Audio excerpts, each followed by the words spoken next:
கேட்ட நல்ல దీర్ఘமான వార్తகளுக்காய் ఆండవருக்கு నன்றి சொல்கிறேன். విన్నటువంటి ఒక దీర్ఘమైన మాటలకై నేను దేవునికి స్తోత్రాలు తెలియజేసుకుంటున్నాను.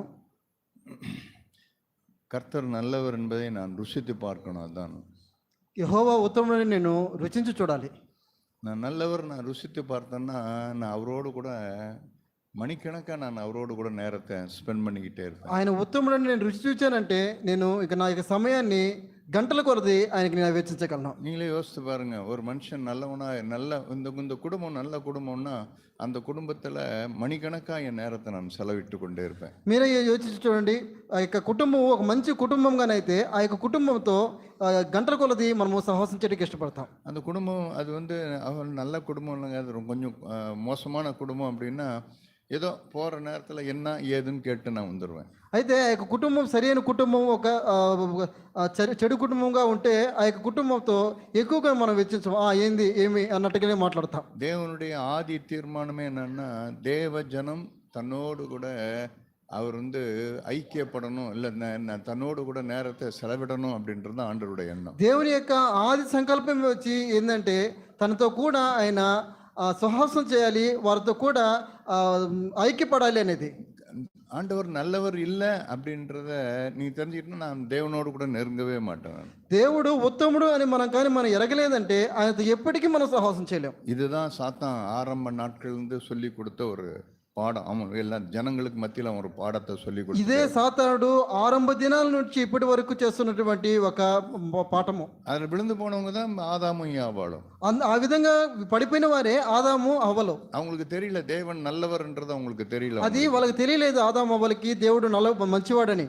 ஆயிரக்கணக்கான மில்லியன் கணக்கான மரங்கள் எல்லாம் நல்ல நல்ல பழங்களை தர எவ்வளோ மரங்கள் அந்த தோட்டத்தில் இருந்தது. అనేకమైనటువంటి మిలియన్ కనుక అయినటువంటి ఆ యొక్క మంచి మంచి ఫలాలు కలిగిన చెట్లన్నీ తోట అంత ఉంది. ஒரே ஒரு மரம் தான் அந்த தோட்டத்தின் நடுவில் ஆண்டவர் வைத்தார். అయితే ఒకే ఒక చెట్టుని ఆ యొక్క తోటకి మధ్యలో వెంచి ఉన్నాడు. சொல்லிட்டு ஆண்டவர் என்ன சொன்னார்னா, இங்க இருக்கிற இந்த விருட்சத்தினுடைய எல்லா கனிகளையும் நீங்க புசிக்கலாம் அப்படின்னு. అయితే ప్రభు చెప్పి ఉన్నాడు, ఇక్కడ ఉన్నటువంటి చెట్టు తోటలో ఉన్నటువంటి అన్ని ఫలాలు మీరు తినొచ్చు, இந்த ஒரு மரத்துல இருக்கிற கனியை மட்டும் புசிக்காத. అయితే ఈ యొక్క చెట్టులో ఉన్నటువంటి ఫలాన్ని మాత్రం నేను తినకూడదని చెప్పాడు. உடனே சரின்னு எல்லாம் தலையாட்டிக்கிட்டாங்க. అయితే మేము సరి అని చెప్పి వాళ్ళు అప్పుడు தலையாడాడు. ஆண்டவர் அந்த பக்கம் போன உடனே అయితే ప్రభువు వెళ్ళిన వెంటనే அப்ப சாத்தான் பக்கத்துல வந்துட்டான். అయితే సాతాను పక్కకు వచ్చేసాడు. அவன் சொன்ன முதல் பொய் என்ன தெரியுமா? వాడు చెప్పినటువంటి మొట్టమొదటి అబద్ధం ఏం తెలుసా?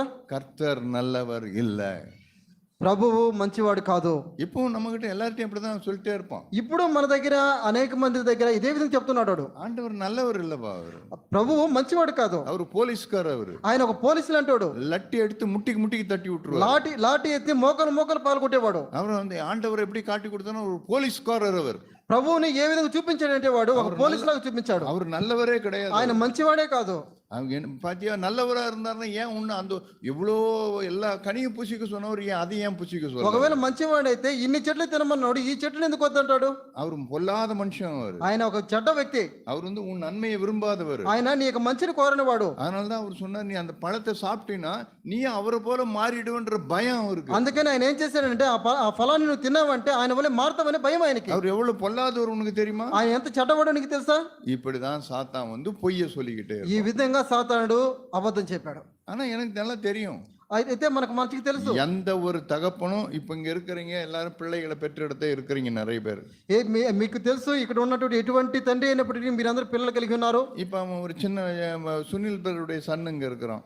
ఇక్కడ సునీల్ బ్రదర్ యొక్క కుమారుడు ఇక్కడ ఉన్నాడు. அவங்ககிட்ட எடுத்து பெரிய கத்தி எடுத்து அவங்க கையில கொடுத்துருவீங்களா? நீங்க మీరు పెద్ద కత్తి ఒకటి తీసుకొని వచ్చి ఆయన చేతులు ఇస్తారా? பொல்லாத மனுஷன் அவரே கொடுக்க மாட்டாரு. పొల్లాద మనిషి చెడ్డ వ్యక్తి చెడ్డ మనుషుడైన ఆయన ఇవ్వడు. அப்ப அவர் நல்லவர் இல்லையா? அவரு ఆయన మంచివాడు కాదా?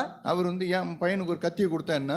అతను కత్తిస్తే ఏమైంది? அவருக்கு தெரியும் அந்த கத்தியை கொடுத்தா அவன் அவனுக்கு கையாள தெரியாது, తన కుత్తికువాను நல்லா தெரியும். అతనికి తెలుసు ఆ యొక్క కత్తి కానీ మనం ఇచ్చామంటే దాన్ని యూజ్ చేయడం తెలియదని. அவன் ஒரு நாள் வளருவான் நல்லா. అయితే ఒక దినాన అతను ఎదుగుతాడు, அவன் ஒரு பெரிய పైన వளருவான், ఒక పెద్ద వ్యక్తిగా మారుతాడు. அப்ப அவங்ககிட்ட கத்தியை கொடுப்பாரு. అయితే ఆ సమయంలో అవసరమైనప్పుడు కత్తిస్తాడు. இப்ப கொடுக்க மாட்டாரு. అయితే ఇప్పుడు ఇవ్వడు.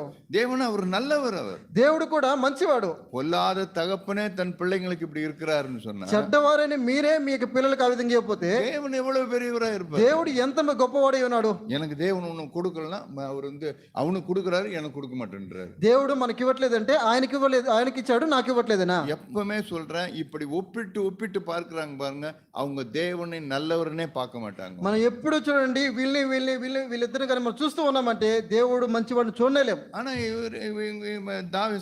தாவீது என்ன சொல்றாரு பாருங்க, అయితే దావీదు ఏం చెప్తున్నాడు చూడండి, நல்லவர் பா அவரு, ఆయన మంచివాడు. உனக்கு ஏன் அந்த மாதிரி செய்யறாருன்னா உன் நன்மைக்காக தான் அதை ఆయన செய்யறாரு. ఎందుకు ఆ విధంగా చేస్తున్నాడంటే ఆయన మన మంచి కోసం చేస్తున్నాడు అంటున్నాడు. நம்ம திரும்ப திரும்ப ஒரு வார்த்தையை நம்ம கேட்டுக்கொண்டே இருந்தோம். మాట మాటికి మనం ఒక వాక్యం వింటూనే ఉంటాం, நான் நொறுக்கப்படணும், నేను విరుగొట్టబడాలి. ஏன்னா தேவன் என்ன வந்து நொறுங்குதல் தான் சகல ஆசீர்வாதமும் இருக்குது. ఎందుకంటే విరుగొట్టబడటంలో సకలమైన ఆశీర్వాదాలు ఉన్నాయి అంటున్నాడు. எப்போ ஒரு நொறுங்குதல் வருதோ அந்த நேரத்துல என்னன்னா எனக்கு மேலும் மேலும் வெளிச்சம் கிடைச்சிக்கிட்டே இருக்கும். మనం ఎప్పుడైతే విరుగొట్టబడుతూ ఉంటామో ఆ సమయంలో మనము ఇంకా ఎక్కువగా మనము వెలుగును కలిగి ఉంటాం. ஒரு சின்ன ஒரு అణు இருக்குன்னு வச்சுங்களேன், ఒక చిన్న అణువు ఉన్నది అనుకోండి, விஞ்ஞானிகள்லாம் சொல்றாங்க, శాస్త్రవేత్తలు చెప్తారు, அந்த అణువు நான் பிளந்தேன்னு சொன்னா, ఆ యొక్క అణువుని నేను పేల్చి వేశానంటే இந்த சூலூர்பேட்டைக்கே எத்தனையோ வருஷத்துக்கு நான் எலக்ட்ரிசிட்டி கொடுக்க முடியுமா, ఇక సూలూరుపేటకి ఎన్నో సంవత్సరాలుగా నేను ఎలక్ట్రిసిటీ ఇవ్వగలను. அவ்வளவு விதமான வல்லமை அதுல இருந்து புறப்படுமா, అంత గొప్ప శక్తిని అది విడుదల చేస్తుంది.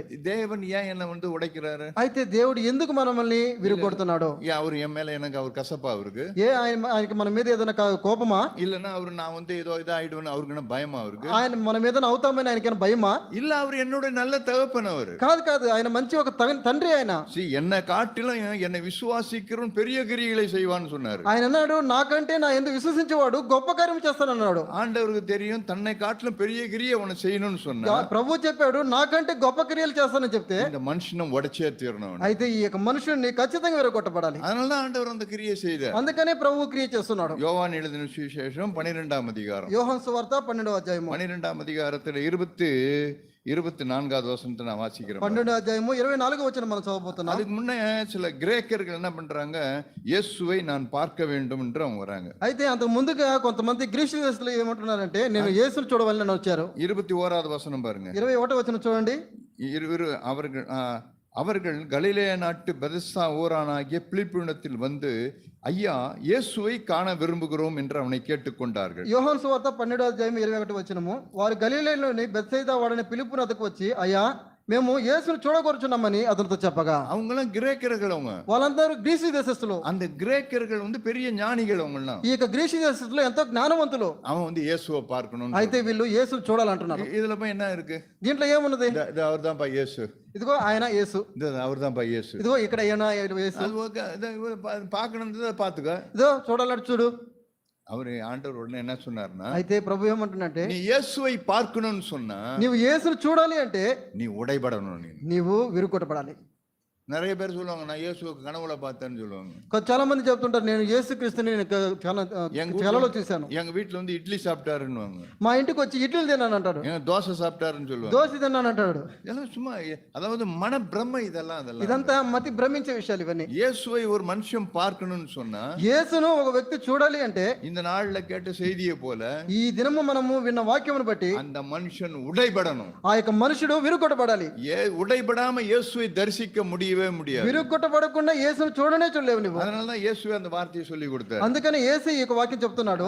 அந்திரேயா போய் சொல்றாரு, ఈ యొక్క వాక్యాన్ని అంద్రేయ పోయి వాళ్ళకి చెప్తున్నాడు. యేసు ఇక్కడ 24వ వచనం பாருங்க, ఇప్పుడు 24వ వచనం మనం చూస్తున్నాం. மெய்யாகவே மெய்யாகவே నిశ్చయముగా நான் உங்களுக்கு சொல்லுகிறேன், నేను నిశ్చయముగా మీతో చెప్తున్నాను, கோதுமை மணியானது 24వ వచనం గోధుమ గింజ நிலத்தில் விழுந்து சாகாவிட்டால் భూమిలో పడి చావకుండా ఎడ్ల அது தனித்து இருக்கும், అది ఒంటిగానే ఉండును, அது செத்ததே ஆகில் అది చచ్చిన ఎడ్ల அது மிகுந்த பலனை கொடுக்கும், విస్తారంగా ఫలించును. அப்ப பாருங்க, చూడండి, ஒரு விதையை இயேசு ஒரு விதையை சொல்றாரு. యేసు ఒక విత్తనం చెప్తున్నాడు. ஏப்பா அந்த விதை கூடப்பா, ఈ యొక్క విత్తనం కూడా அது கூட பூமியில போடணும், అది కూడా భూమిలో వేయాలి. அந்த பூமியில போட்ட உடனே అది భూమిలో వేసిన వెంటనే அது மேல மண்ணை மூடிடுவாங்க, దానిలో మంటి వేస్తాము. உடனே மண்ணெல்லாம் பாரமா இருக்கும், అయితే ఆ మన్ను భారంగా ఉంటుంది. உடனே விதை ஐயோ இது எனக்கு பாரமா இருக்குது, అయ్యో నేను ఇది నాకు భారంగా ఉంది அப்படின்னு சொல்லுச்சுன்னா ఆ విధంగా చెప్పిందంటే அதனால உடைபட முடியவே முடியாது. ఆ విధంగా చనిపోలేదు. அது மேல விழுந்த உடனே என்ன நடந்தது, అది భూమిలో పడిన వెంటనే அந்த விதையானது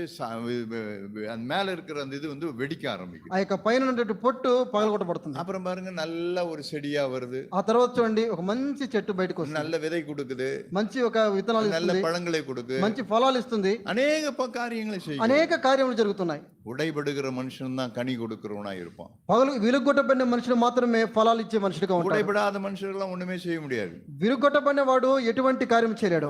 அதனால அந்த சகோதரன் அந்த வார்த்தையை சொன்னார். అందుకని ఈ సహోదరుడు ఈ విధంగా మాట్లాడాడు. அவன் உடைபடுகிற மனுஷனா இருந்தா అతను విలుగొట్టబడిన మనుషులుగా ఉన్నాడంటే அவன் மற்றவங்களுக்கு ஊழியக்காரனா இருப்பான். అతను ఒక సేవకుడిగా మార్చబడతాడు. உடைபடாத மனுஷனா இருந்தா అయితే విలుగొట్టబడిన మనుషులుగా ఉంటే பெரிய యజమా மாதிரி இருப்பாரு. పెద్ద యజమాని లాగా అట్లే ఉంటాడు. குடும்பத்திலும் கூட இது நடக்கும். కుటుంబంలో అయినా సరే ஒரு உடைபட்ட மனைவி இருந்தாள்னா ఒక విలుగొట్టబడిన భార్యగా నీవు ఉంటే அவன் அந்த குடும்பத்துக்கெல்லாம் ஊழியக்காரியா ఆ இருப்பான். యొక్క కుటుంబానంతటికి నీవు సేవకురాలుగా ఉంటావు. உடைபடாத ஒரு மனுஷனா இருந்தா నీవు విరుగొట్టబడిన స్త్రీగా ఉంటే அவன் வந்து அவங்க எல்லாம் மோசமா தான் இருக்கும். అది నువ్వంతా కూడా నువ్వు చెడిపోయి ఉంటావు. அதனால தான் இந்த நாள்ல ஆண்டவர் உங்களோடு கூட என்னோடு கூட இந்த நாள்ல பேசணும். అందుకనే ప్రభు ఈ దినము మీతోను నాతోను మాట్లాడి ఉన్నాడు. Be a broken man.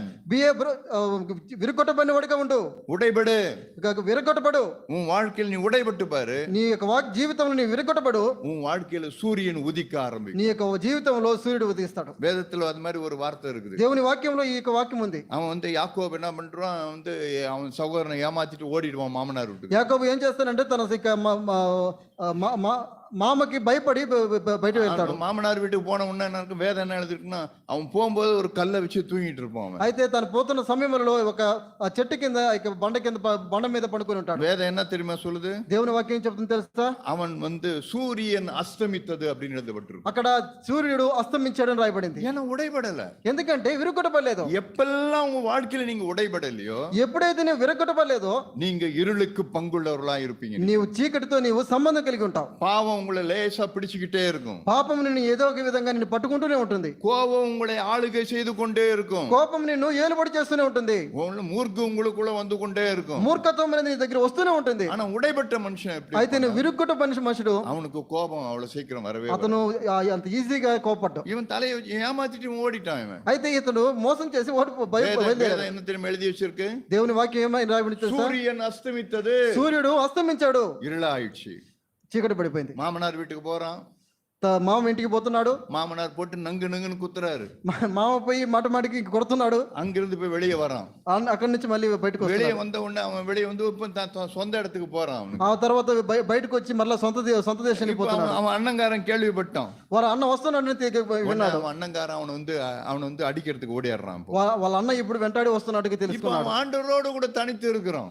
ఇప్పుడు దేవునితో కూడా ఒంటరిగా అయ్యాడు. அவன் தனித்து இருக்கும்போது అతను ఒంటరిగా అయిన సమయంలో தேவனோடு கூட போராடி பார்க்கிறான். దేవునితో పోరాటం ఆరంభించాడు. அவனால முடியவே முடியல. అయితే తన వల్ల కుదరలేదు. அங்க பார்த்தீங்கன்னு சொன்னா அங்க என்ன, ஆதியாகமத்தின் புத்தகம், அது ஒரே ஒரு வார்த்தை உங்களுக்கு காண்பிக்கிறேன். ఆది కాండంలో ఒకే ఒక వచనాన్ని మీకు చూపించాలనుకుంటున్నాను. ஆதியாகமம் 32ஆம் அதிகாரம். ఆది కాండము 32వ అధ్యాయము. 32ஆம் அதிகாரத்துல 32వ అధ్యాయంలో 30வது வசனம் வாசித்து பாருங்க. 30వ వచనం చూడండి. அப்பொழுது யாக்கோபு நான் தேவனை முகமுகமாய் கண்டேன்.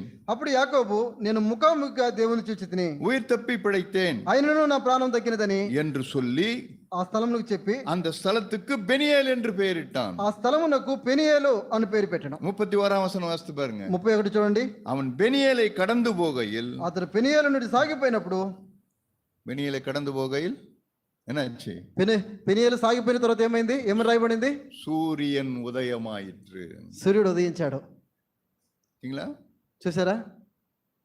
ஏன்னா தேவன் அவனை உடைத்தார். அவனை ఎందుకంటే దేవుడు అతన్ని విరుగొట్టాడు. உடைபடுகிற எந்த மனுஷனுடைய வாழ்க்கையிலும் విరుగొట్టబడిన ఎటువంటి మనుషుల్లోనైనా కూడా சூரியன் உதயமாகி கொண்டே இருக்கும். సూర్యుడు ఉదయించడం ఆరంభిస్తాడు. வெளிச்சத்தில் நடக்கிறவனா இருப்பான். వెలుగులో నడవడం ప్రారంభిస్తాడు. அவன் வெளிச்சத்தை ஒவ்வொரு நாளும் வெளிச்சத்தை பார்த்துனே இருப்பான். ఒక్కొక్క దినము వెలుగును చూస్తూనే ఉంటాడు. மற்றவங்களுக்கு இல்ல, అయితే అందరికీ కాదు, தன்னுடைய வாழ்க்கையிலே வெளிச்சத்தை அவன் கண்டு கொண்டே இருப்பான். తన యొక్క జీవితంలో ఆ వెలుగును చూస్తూనే ఉంటాడు. அதனாலதான் ஆண்டவர் இன்னைக்கு நம்ம எல்லாருக்கும் சொன்னது, అందుకనే దేవుడు ఈ రోజు మనకు అందరికీ చెప్పి ఉన్నాడు, be a broken man. విరగొట్టబడిన మనుషుడిగా ఉంటూ. ஏன் உங்க வாழ்க்கையில இன்னும் உங்களுக்கு உதயம் சூரியன் தெரிய வெளிச்சம் வரல? ఎందుకని నీ యొక్క జీవితంలో ఇంకా నీకు సూర్యుని వలె ఒక వెలుగు లేదు? கேட்கறது காது இருந்தா கேட்டுங்க. నీవు చెవి గలవాడవైతే నువ్వు వింటావు, நீ உடைபடலை இன்னும். నీవు ఇంకా విరుగొట్టబడలేదు. அதனால ஆண்டவர் நம்மோடு கூட பேசுறாரு. అందుకనే దేవుడు మనతో మాట్లాడుతున్నాడు. நான் தேவனை நான் உடைபட்டேன்னு சொன்னா, దేవుని దగ్గర నేను విడగొట్టబడ్డానంటే நான் தேவனை தரிசிக்கிறவனாய், నేను దేవుని దర్శించేవాడుకుంటాను. நான் ஒரு நாளும் நான் இதுன்னு சண்டை போட மாட்டேன். ఒక్కసారి కూడా ఇక నేను తగువాడను. நான் என்ன பண்ணுவேன்னா உடனே நொண்டி நொண்டி நடக்கிறவனா இருப்பேன். ఇక మీదట నేను కుంటి కుంటి నడిచేవాడుకుంటాను. இன்னும் சொல்ல போனா, ఇంకా చెప్పాలంటే என் சத்துரு கூட என்னோடு கூட சமாதானமாகும்படி தேவன் செய்யும். నా శత్రువు కూడా ఇక నా మీదట సమాధానం இதெல்லாம் இதுக்கெல்லாம் காரணம்னு சொன்னா, దీనంతటికి గల కారణం ఏంటంటే, நான் உடைபட என்ன நடக்குன்னு சொன்னா, నేను విరుగొట్టబడగా ఏం జరుగుతుందంటే, இருதயம் செம்மையாய் மாறிக்கொண்டே నా యొక్క హృదయము ఆ విధంగానే రూపించబడుతుంది. அதனாலதான் இயேசு அந்த வார்த்தையை சொன்னார். అందుకని యేసు చెప్తున్నాడు, இருதயத்தில் சுத்தமுள்ளவர்கள் பாக்கியவான்கள், హృదయ శుద్ధి గల వారు ధన్యులు, அவர்கள் தேவனை தரிசிப்பாங்க. వారు దేవుని చూచెదరు. சூழ்நிலையே கிடையாது, పరిస్థితులు కాదు, మనుషులే கிடையாது, మనుషులు కాదు, மற்றவங்களே கிடையாது, ఇది వేరే వాళ్ళు కాదు, அவர்கள் தேவனையே వారు தரிசிப்பார்கள். దేవునే చూచెదరు. ஆமென். ఆమేన్.